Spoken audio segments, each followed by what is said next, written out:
kind of midlife crisis, and he wakes up and he looks in the mirror and he goes, I'm 30. He says, oh my God. He looks at his face. He says, I've got hair growing where I don't want it to grow, and I don't have hair growing where I want it to grow. Yeah, it was really funny back in 1989.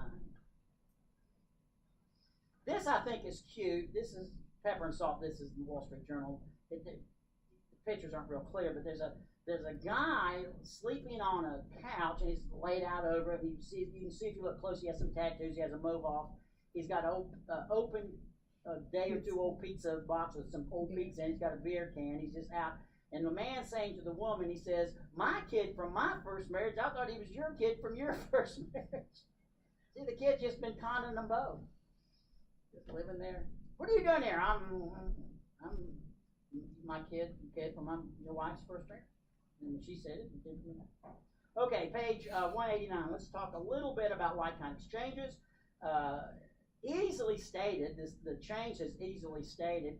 1031, this is effective for exchanges completed after 2017. Only real property qualifies. That's a significant change.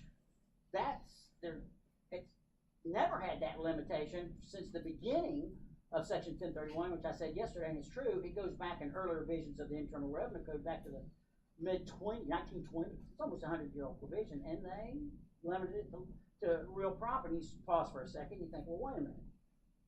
Most of the like-kind exchanges I've been involved with have been real property. And usually that's where we think of like-kind exchanges, particularly when there's big gain involved.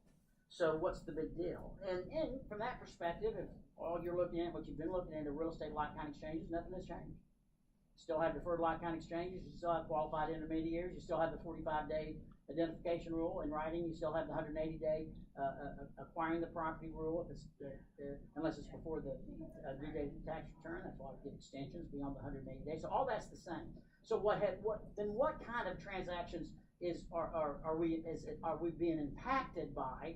And I'm on page 190, item 4, and one that I hadn't thought of because I never dealt with this, but those who collect artwork.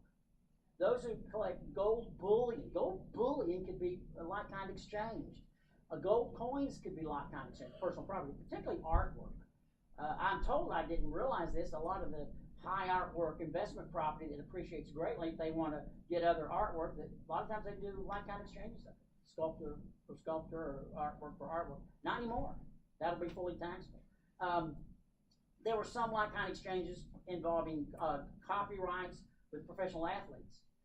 Copyrights and contracts with professional athletes. The professional athlete for one football team, Cleveland Browns, had a very valuable contract, right? And another for Philadelphia Eagles, they swapped the players, and there were some rare situations where they actually did a like-kind exchange. The valuable professional athlete contracts, the owners did. Well, of course, that would be gone. Personal property received in an exchange, and I mentioned this yesterday. The most common situation we'd see now where it would trigger the gain is we have a trade-in of a business equipment. A vehicle, a front-end loader that's been depreciated down, so it has a lot of built-in gain in it. Almost all cases, it's 1245 gain. And we trade it in for a new front-end loader. Or we have a company jet, and we've written the heck out of it under 179 and 168K, and we trade it in for another company jet business. SUV over 6,000 pounds, make that easy. We've been writing the heck out of that. We've used it primarily for business. We trade it in for another SUV. Now, in the old days meaning before 2018, trading in those business equipment items would be a like-kind exchange. We wouldn't trigger the gain on the trade-in. We would carry over the basis of the old property into the new property. The recapture potential that was in the property we gave up the equipment, the SUV would carry over to the replacement property. It'd be working there when we ever sold it, but it wouldn't be triggered, and that was kind of nice. And then all of a sudden we saw this law change. So wait a minute, when I trade all this stuff and this equipment, these vehicles and so forth, business, it's going to trigger the gain. It's just as though I sold it at fair market value and turned around and bought the replacement property. In that case, then I'm triggering all the gain on the trade-in of what I gave up, and in most cases, we're dealing with depreciable personal property. We're dealing with 1245 recapture stuff. But then we pause a little further and say, but we're also deemed to have bought the replacement property. We're deemed to have bought it at fair market value as a new purchase. Can we take 168K on it? In most cases, we can, because 168K applies to any depreciable property, tangible property that has a depreciable life of 20 years or less. So yeah, then we can write off the replacement property completely under 168K as a general proposition. For that matter, 179. So we couldn't do that in the past. We defer, but not to write off the replacement and have a carryover basis. Now we recognize the gain, but we write off the replacement. Aren't we at the same place? Yeah, that's assuming we can qualify for one. What if I trade in for a used piece of property? I can't take 168K on used. I used to not be able to. But starting 2018 for the next 5 years, I can. So I can even trade in for used property and get the same. Trigger the gain, but write off the replacement. Or you could run into some timing issues on a trade-in, for example. You have an SUV or truck over 6,000 pounds, used 100% business, you've written the heck out of it, maybe written it off completely. It's got a value of $20,000. You trade it in for a new vehicle that costs $30,000, but the new vehicle is a passenger business. Use it for business, but it's a passenger vehicle under 6,000 pounds. Well, in that case, yeah, you're going to trigger on the gain on the trade-in, but what you get back, you get a purchase basis in it, but you're subject to the caps, the depreciation caps. So you're not going to get it immediately like you would get on any type of property you get back that's not subject to depreciation caps. But even with that, on a vehicle you get back, how much can you write off the first year under the new limits? $18,000. Even if it's a used vehicle. Used vehicle gets the $8,000 bump. It's $10,000 normally, $8,000 added to it, and then you get $16,000 the next year, presumably. So you'll write it off much faster than you used to, but you won't get the immediate write-off. Page 191. Was there a question? Yes.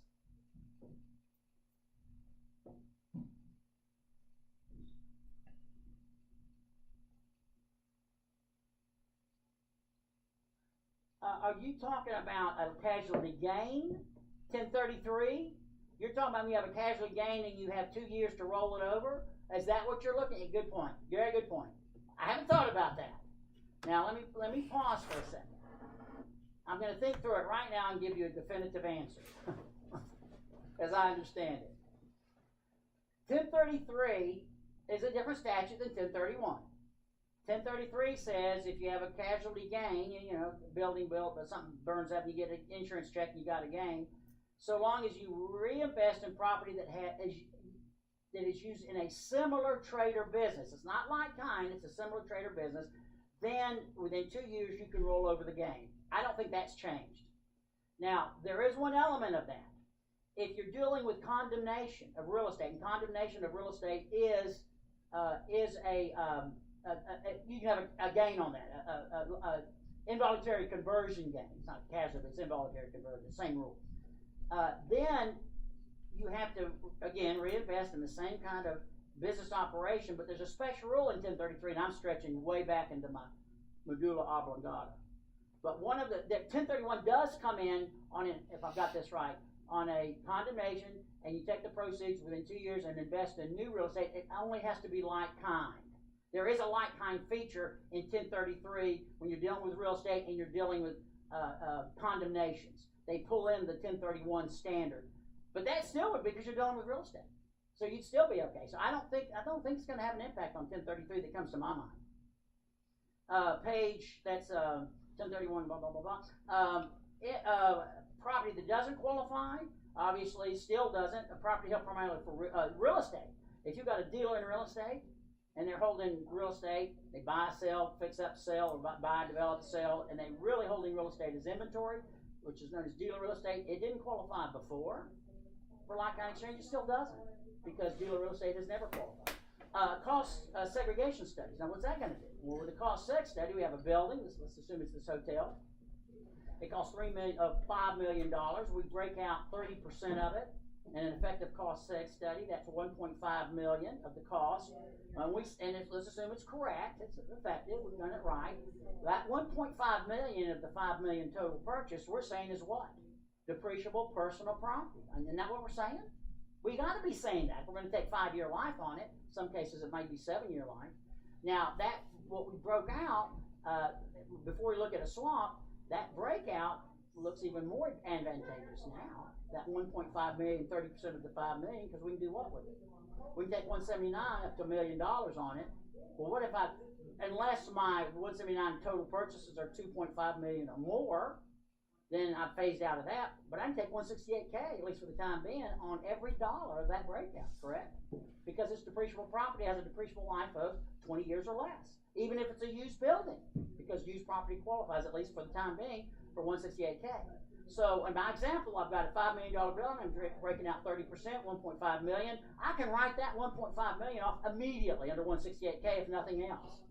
Now when I do that, what have I just slammed inside that building? If I sell it, forget like-kind exchange for money. Recapture, haven't I? What kind of recapture? 1250 recapture. No, 1245 recapture. So every dollar of gain I have on that's going to be ordinary income, but that hasn't changed. So now I take that building, I swap it for another building, another hotel worth $5 million, but I've got $1.5 million of my $5 million already broken out, already written off. Is it going to get like-kind? In the past, what would we do? In the past, the building we got back, we'd do a cost seg on that one. And hopefully we could break out enough personal property that had comparable value of what we broke out that was given up, and we could match those up.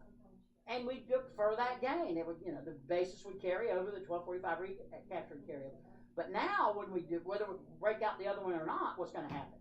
It's going to trick the gain on the breakout portion because it's not real property. But if we've broken out of the replacement building an amount value comparable to what we gave up, then what are we going to do with the breakout on the new one? Just like we did with the vehicle when we traded in. We're going to take $168K and write it off again. The problem is, what if we can't break out that much on the new? What if only 10% can be broken out, and we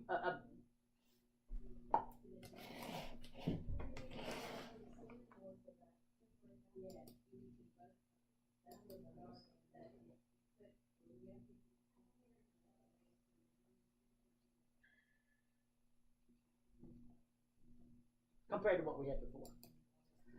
Page 207, no. Okay, one more point, it's not in the materials. I bet some of you are starting to get questions, I am too. What about this new opportunity zone investments? This section, what is it? Section 1400Z is the new code section, -2, 1400Z. The ability to roll over, you sell assets, business assets, investment assets, and to roll over the gain into these new opportunity zone investments. They're called opportunity zone funds, or they will be called that. OZ funds, capital O, capital Z funds, opportunity zone funds. What are those? Has anybody been dealing with that? Has anybody been going to ask questions? They're getting more attention. They're new. They're new in the law. Before I tell you what they are, and if you want to learn more about them, there's two good articles out there on them, recent articles. One is in the January 2019 issue of the Journal of Taxation. Warren Gorham Lamont. You've got the Checkpoint Tax Service. You probably have access to the Journal of Taxation, or Google it. And eventually you can probably get it through Google. But it's called the Opportunity Zone Investments, New Emerald City of Tax Law. But remember, it's in the January, most recent, 2019 issue of the Journal of Taxation. Another place you can get, it's a really good primer, Q&A. It's called, the article is entitled Tax Geek Tuesday, Reaping the Benefits of Investing in an Opportunity Zone. And that's written by Tony Nitty. Is anybody in here familiar with Tony, N-I-T-T-I? Raise your hands if you've read it. If you haven't read him, when you do, you're going to read him more. He's one of the best tax writers, well, the best I've ever seen. He's one of the few he's written a lot on 199A. He's written a lot on 163J, the 30%. He's written a lot on the new law, and he's written on this as well. A lot of the stuff gets published in Forbes. But more recently, he's been getting in the Tax Advisor, and he's getting in the Journal of Taxation. He's a CPA out of Denver. He's with the Witham Group, and I discovered him about a year or so ago when he started writing on 199A. And the reason he's so good, he's good. He knows a lot of stuff, and he writes things quickly. Something will come out new. For example, the 199A proposed regs, 180 pages, came out August 12th. He had about a 40-page article on it 3 days later. I don't know how he did it, and most of it was right. And the reason, and he's funny. He's funny and he's clever, but most funny, clever writers aren't good technically. Most good technical writers aren't very, very funny. And I'm guilty of the second. I write a lot, and I've written in the past, and I write a lot of stuff and articles, but it's always technical, just technical. Nothing fun to read about other than you like this stuff. He does both. Let me give you a quick example. He, in his writing, he does, when he wrote on that first proposed regs that came out on 199A, and he was going through what the regs said about different SSTB groups, and he got to accountants, and he was saying what the regs said was included and what's excluded. We'll talk about after lunch. And he got to, and he's a CPA, and he got to accountants, and this is pretty far into his article. He said whether accounts are included or not, and his only conclusion was we're screwed. He's kind of right. Bookkeepers and everything. But anyway, he's just funny. If you get a chance, Tony Nitti, Nitti, and that's an awfully good article. Basically, what does it do? And I don't pretend to know all the details, all the nuances, and it's something that's either going to take off or not. But on the face of it, it looks pretty good, like something we need to think about. It is a rollover deferral provision, like a deferred like-kind exchange, only much broader. If you sell any property, it can be stock, you can sell a partnership interest, you can sell goodwill, a collection of business assets, art collections, real estate would qualify. Anything that when you sell it, it generates a long-term capital gain, short-term capital gain, or 1231 gain. They could be marketable securities. Anything that generates a long-term capital gain, a short-term capital gain, or 1231 gain, you can roll it over. If you reinvest it, you have 180 days if you use this from the sale, and you can reinvest in what's called a GO fund, OZ fund, Opportunity Zone Funds. It's a new animal. Let me tell you what I think it's a little bit like, at least how it's going to operate. Do you remember, this was before 2008, we still have them, but when the real estate market was getting really, really hot in 2004, 5, 6, 7, 8, like-kind exchanges were really a hot topic, and these groups, investment groups, set up these what are called TICs, tenants in common. They were real estate ownership of, shopping malls and so forth. Now, if you owned it in the form of a partnership, and you can't do a like-kind exchange with a partnership interest, you never could, not since 1984. But if it's a tenant in common, an undivided interest in the real estate, you could sell your real estate with 180 days, get an undivided interest in other real estate. And the type of interest you would get was a tenant in common. It's an undivided direct interest and not a partnership interest. And the IRS has safe harbors when a tenant in common would be treated as a partnership and therefore not 1031. But the bottom line was these groups were set up for people who sold the real estate, and they would market and sell to your client, roll over that gain, that cash gain, proceeds from it. You reinvest in this TIC investment, this tenant in common investment. You may sell your property in Winston-Salem, and you have a TIC investment in a shopping center in Beverly Hills. They were nationally syndicated type investment items, and what they allowed, the taxpayer didn't they didn't have any specific real estate they wanted or specifically picked out, or maybe they didn't even want any specific real estate. It let them get into a real estate investment wherever it was located and get the rollover gain treatment. And they were called TICs, tenants in common. Well, this is kind of like that. It's a fund that will allow you only broader. You can sell anything that generates a 1231 gain, a long-term capital gain, short-term capital gain, and within 180 days, roll it over completely into this fund. Now, the fund is designed and has to be designed to invest primarily in these opportunity zones. These are, distress zones. Investments, operating assets, or in real estate or whatever, and these opportunity zones are designated by the states and then approved by the federal government. And there's a bunch of them already been designated. And so now we're waiting for it, and I think they're starting. I haven't seen the actual operation. I Googled it. But there are investment packages or groups going out there, and I think they're already selling interest in these OZ funds. Well, how do I know if I'm an OZ fund? You self-certify. Anybody can set one up. There's a form you file, you self-certify, you have to meet certain criteria. Basically, at least 90% of your funds are invested in these ozone areas.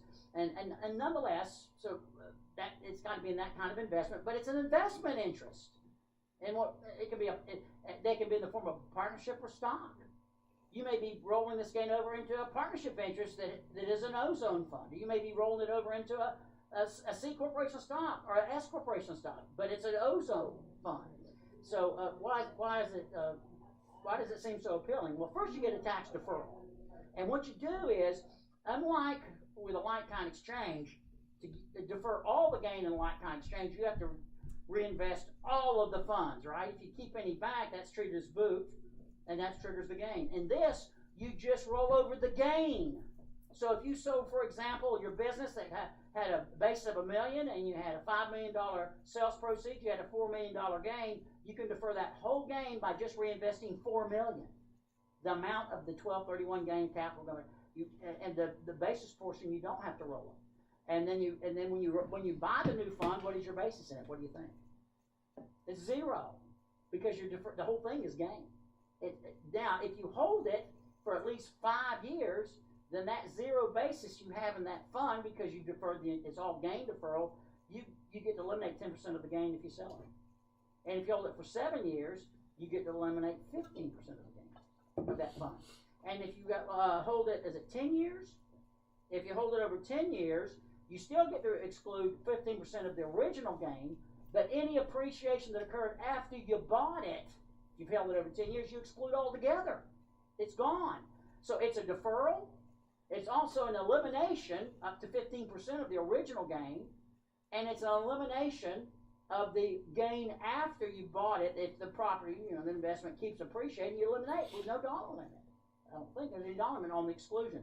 So when you look at all of that, and you got 180 days to roll over, and you can sell stock and roll it over. You can sell partnership. You can sell real estate. You can sell personal property, business real estate property, anything that's triggering 1231 gain, capital gain, long or short term, you can roll over. So from that perspective, it is awfully inviting.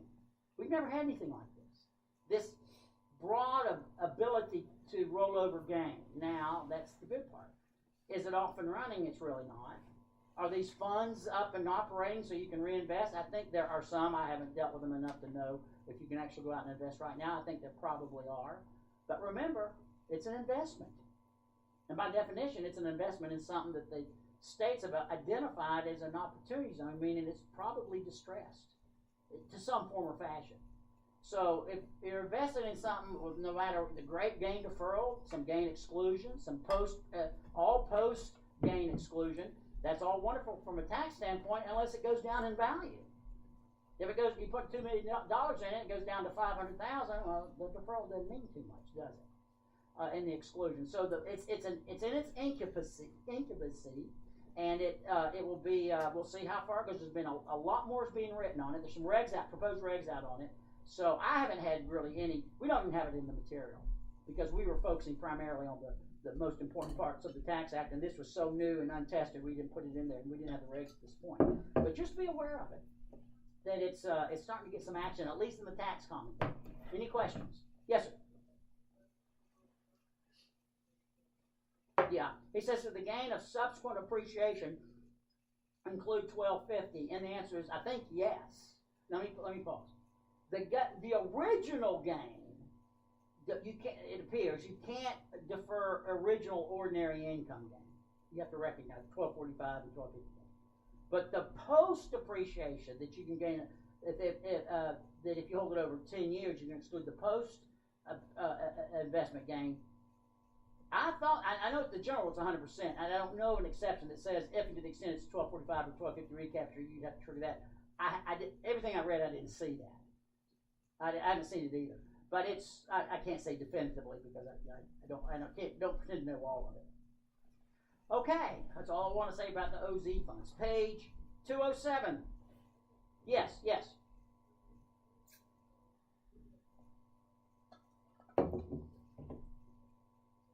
That's a good question. So number one, any rules on who can be the investor, who can be the seller of the investment? First of all, you can't sell to get the original gain to roll over. You can't sell to a related party, so you can't shoehorn into it. I'll sell my business to a related party, get the gain, and then roll it over. It's got to be an outside sale.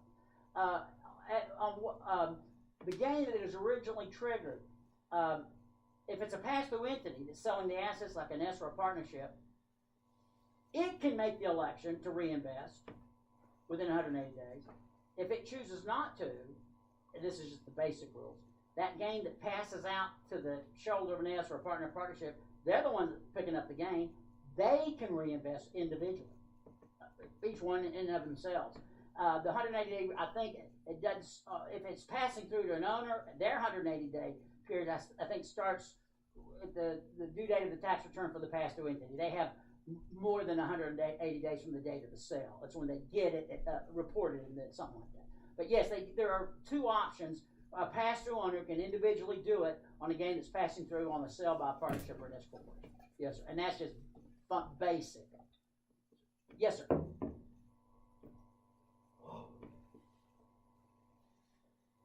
This isn't a 1031. He said, can't you do it direct and not do it 10? Now, we're talking to the go zone stuff. Yeah. This isn't 1031. 1031 doesn't even come into play here. This is he says, can't you do it direct? You mean, can you just go invest in it without any rollover gain? I'm sure you can. I don't know why you wouldn't.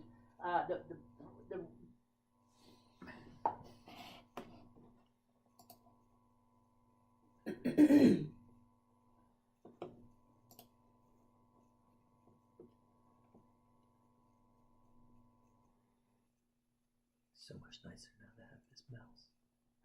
I'm speculating here. So what you're suggesting, there's no gain to roll over, so not saving 50%. But if you hold it for over 10 years, that future appreciation you can exclude.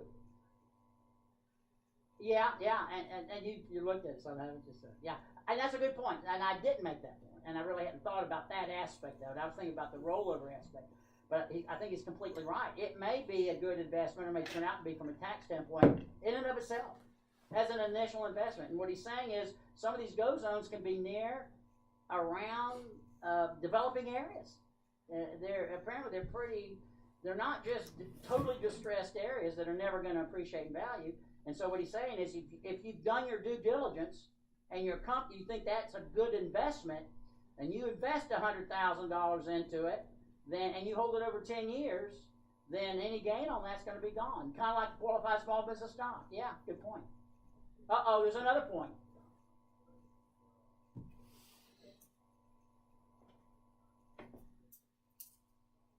Okay, sir. Enough's enough. Let's move on. Questions. It's what he's saying is you've obviously looked at it in some detail. Do you have some clients that are interested in it? Are you interested? Not that it's none of my business if you are, but you're seeing some activity of investors being interested, not just rollover. A lot of people are starting to ask you not just the rollover part. And what he said is, and I haven't looked, I've done just a little bit of some of these opportunity zoned areas that have been designated. And what he's saying is, he said if you look at it, and I have read this, that some of them are pretty good areas, are adjacent to pretty good areas, have a really good chance of a development coming right into it. And he said one is around, in Wilmington you've seen one, and they are designated. You can go to maps and they'll show it. Is in Wilmington, and one of them is right around, you said, UNC Wilmington.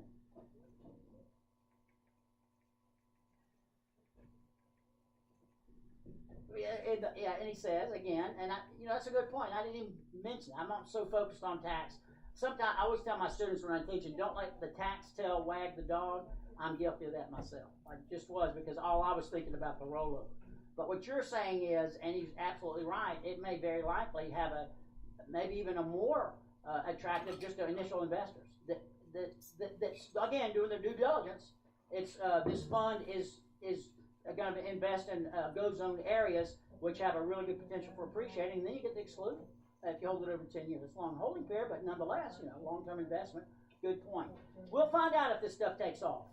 And this time next year, we'll have more information on it. Sir, just one more point. Have you found, you've done enough research that you found some funds that they're already set up, they self-certify, they've already set up that you can go ahead and right now, if you want to, and buy an interest in?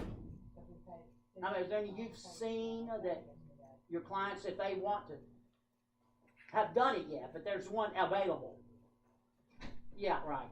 There are a lot of questions being asked, but the point is, there are those out there that will take an investment. There's some that have already been set up as one.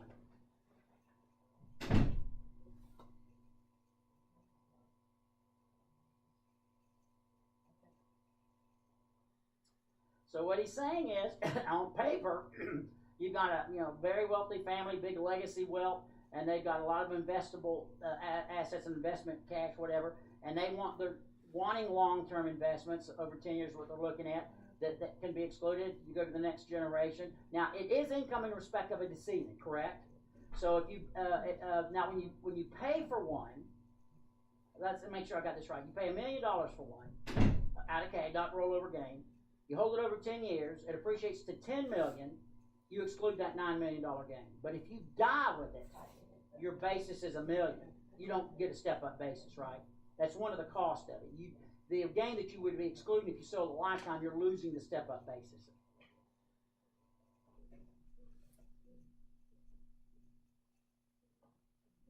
Well, yeah, in his case, yeah. So if you make, to get around that part of it, losing the step-up, well, because you're going to, if you're an older generation that owns it, you make a gift. Of course, you have to deal with the gift tax rules. Of course, with a huge exclusion amount, we're not, it takes a lot to keep that in. So if you make a $1 million gift to the kids, next generation aren't going to die forever. They invest it. They hold it over 10 years. They don't even care about the 10, 14 step-up basis because they're going to just get rid of it well before they die. What? Yeah, and he said most of them don't even know they have it. Are you suggesting to me that some of these wealthy elderly clients you have are doing things for even their adult kids, and the adult kids don't really have a clue as to what's going on? Yeah, just the way it should be. Exactly. Good point. That Q&A, I think, was very important because that's why this is getting a lot of attention. We've never had anything like this, but the due diligence, you would agree, is going to be critical on what. First and foremost, it's an investment, so we got to make sure that it's a solid investment. And if it is that, and then there's a lot of wonderful tax attributes to go with it. Page 210.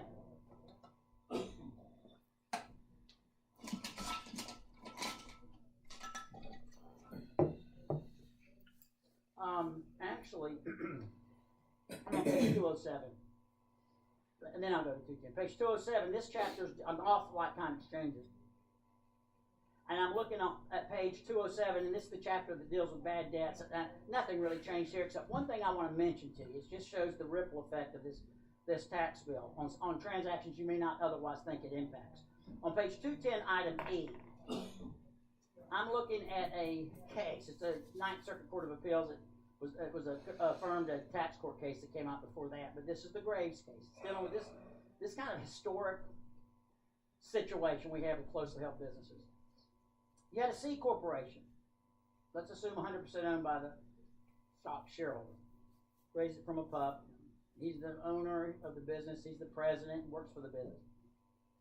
And the business is starting to have some cash flow issues. So he loans money to the C corporation, $100,000, interest bearing. Gets the note back for $100,000. And the C corporation continues to have problems and then goes under. But the C corporation owes him $100,000 of note. Can't pay it. Now the C corporation has COD income, but it's going to be insolvent, so they're not going to pick it up. Now what does he have? Or she, the owner? They got a bad debt, right? The owner of my C corporation got a bad debt. What kind of bad debt? Yeah, can I deduct? Is it a business bad debt? Is it a non-business bad debt? Now this same scenario could apply to an S corporation owner who loaned $100,000 into an S corporation that went belly up. But I don't use an S as an example in this because I'm looking at the owner and what they get on that bad debt of the money they loan. I don't use an example with the S corporation owner because in most cases, if an S corporation loaned $100,000 into the S corporation that went belly up, what probably is the basis of that part of that loan that he or she loaned into the S corporation? It's probably zero, because part of the reason he loaned it to have enough basis to absorb the pass-through losses. So if your basis has been driven down to zero, even though you've got a bad debt with a base of zero. But with the C corporation, you wouldn't have that. And again, so I've loaned $100,000 in, my business gone belly up. I have got a note coming back for $100,000. It could be $1 million, whatever. Let's say some $100,000, and I want a business bad debt. I can take on my 1040, as opposed to a non-business bad debt that I have to treat as a short-term capital loss. Correct? And if that's the only capital transaction I have, that's going to be $3,000.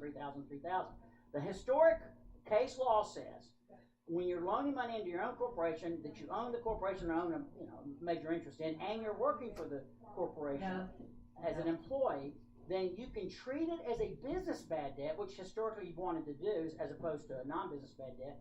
If you can establish and convince whoever you're going to convince, IRS or a court, that the primary reason you loaned that money into the corporation was to protect your W-2 status. your working status. Remember I said earlier or yesterday, generally, being a W-2 employee is a trade or business for most purposes of tax law.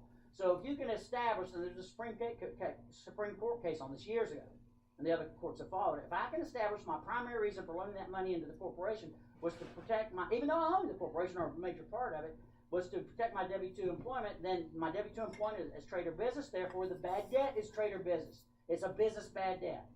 What's the flip side of the argument? The flip side of the argument is what the IRS historically has argued. Well, no, we're going to say you primarily loan that money into the corporation to protect your investment, your stock investment. So it's more like an investment, so when it goes bad, it's a bad debt. It's a non-business bad debt, and you're limited to $3,000. So over the years, that's what we've argued. So in this Graves case, it's dealing with that same issue. And the taxpayer loaned the money in, $100,000, convinced the court that he or she, or in this case he, was protecting his W-2 status and got a business bad debt. The question then, that was concluded. Then the question was, okay, it's a business bad debt, what else is it? Well, he's convinced the court that he loaned the money to protect his W-2 employment, which means it's an expense which relates to his W-2 employment, which means what? If it's not reimbursed on an accountable plan, it's a 2% miscellaneous itemized. And that's what this case said. It was a 2% miscellaneous. Still got it, but he had a 2% haircut. And you say, well, get him reimbursed by the company. Well, the company's out of business. It wouldn't be a bad debt if they had the money to reimburse you for it. So it's going to be unreimbursed. Now we take that same fact pattern today. In 2018, I'm arguing it's to protect my employment. Protect my employment so I can get a business bad debt, not limited to the short-term capital loss limitations. Now, given this case saying that if you win on that, it's a miscellaneous itemized unreimbursed employee business expense, what is it now? It's nothing. You get nothing. So now that's not what you want to argue. What do you want to argue? I wanted to protect my investment. At least I'll get a short-term capital loss out of it. So that rule has flipped our argument. Now the IRS wants it to be a W-2 primarily, so you can knock it out altogether. And you say, no, it's to protect my investment. Again, not a huge deal, but the point is, it just shows you the ripple effect of these changes you wouldn't necessarily think. Page 213. Entertainment. Here's a real picture. This is a kangaroo looking in her pouch. She says, I said be quiet. Don't make me come in there. Little kangaroo humor right before lunch. Somebody sent me this. I had a really bad day. First, my ex got run over by a bus. Then I got fired from my job as a bus driver. Everything's going wrong. Page 213, entertainment. This is Travel, Meals, and Entertainment, but we're focusing on entertainment. Big change. I mentioned this very briefly as I started this morning, but entertainment expenses are no longer deductible as a business expense.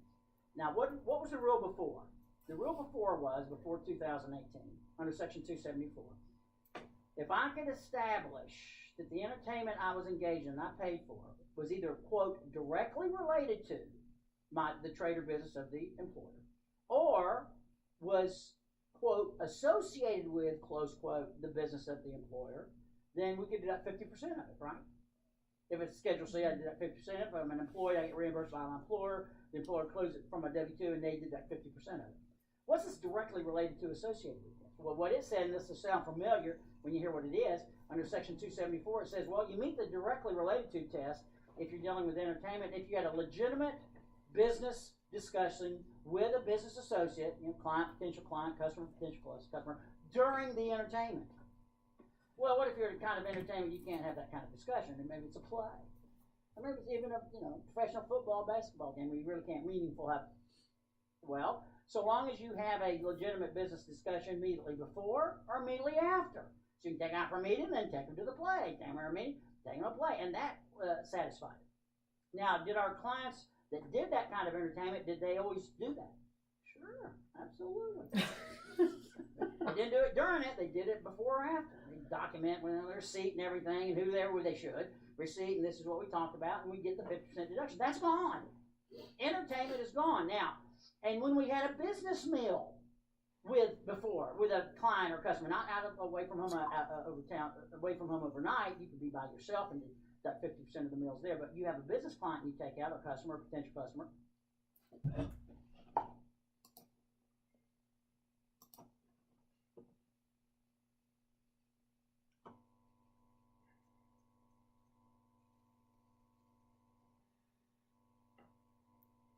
Did you see the last time the internet glitched? It What about left the directly him related? here That's irrelevant. and Now, put him as- over here too. It was What like is two it? of them for like Where does milliseconds. entertainment end and meal start?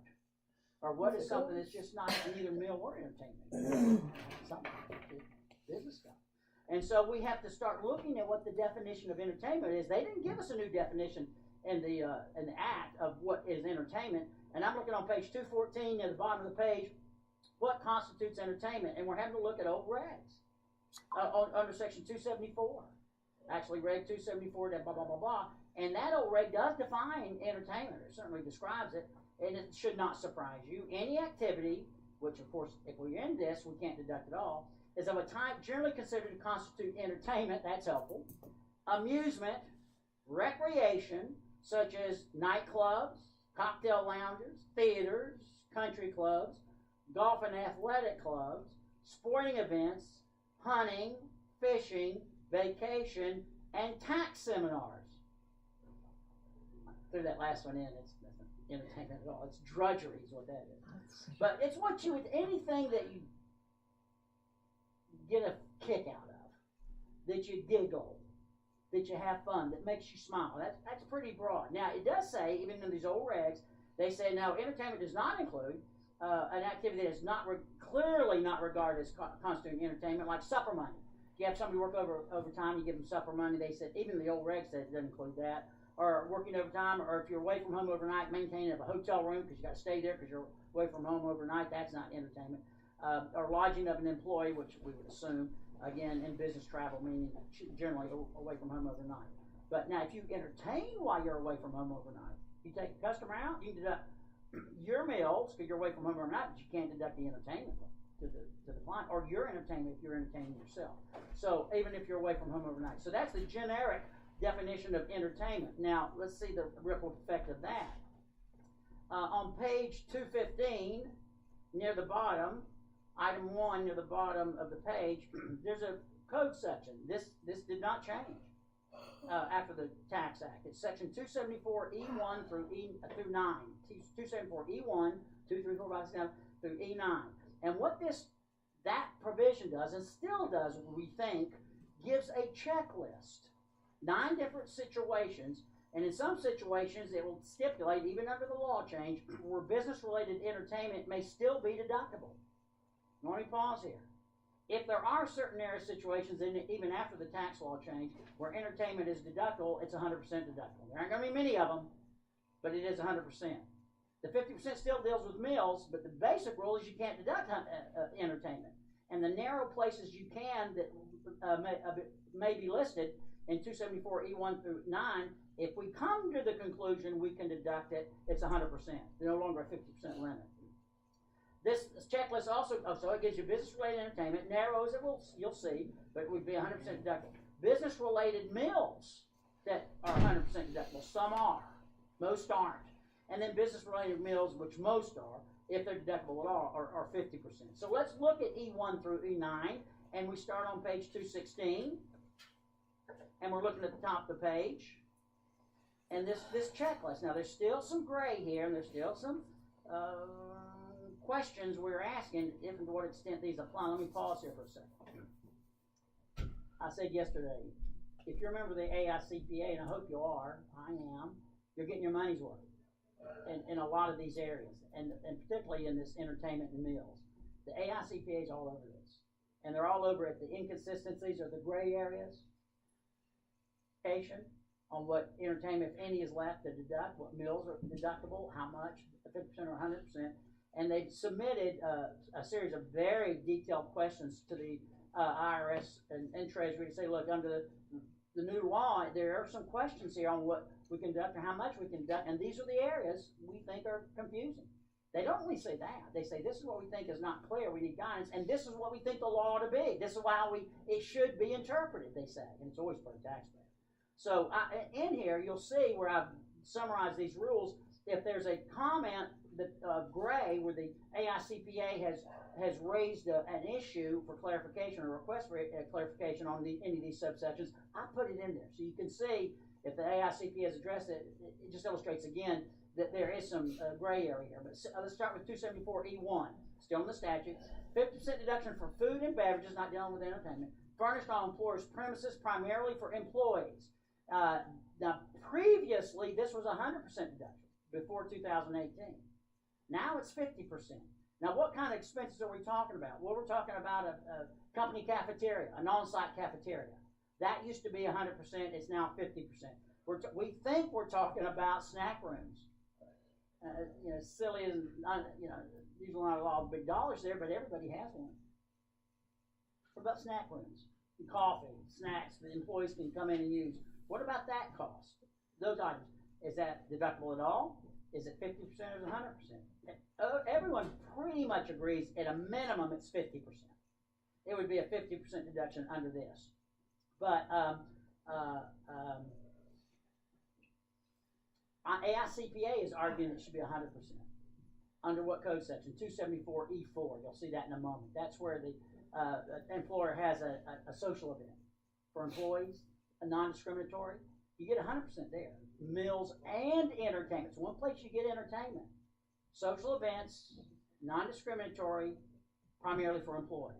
The thinking there is, well, if we can have a party for the employees, maybe even have a golf tournament for employees, employee morale, or have play a big cookout at the park, and we can deduct 100% of that, and even have a little band out there and playing, deduct 100% of that. You're telling us we can't deduct 100% of the snack room? That doesn't make much sense. So AICPA is saying, hey, this ought to come under 274E4, the party one, but we don't know that yet. Another one that this would hit, the restaurant industry. The restaurant industry, remember, all this used to be 100% until 2018. Well, what about all your restaurant staff, your wait staff, your cooks, and bus boys and girls and all that? What about that? Don't they get to eat free? Or maybe at a discount? But let's assume free, or the discounted amount.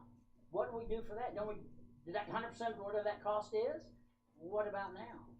Well, the concern was, and according to AICPA, this is where it would fall. See, before it was 100%, we didn't care.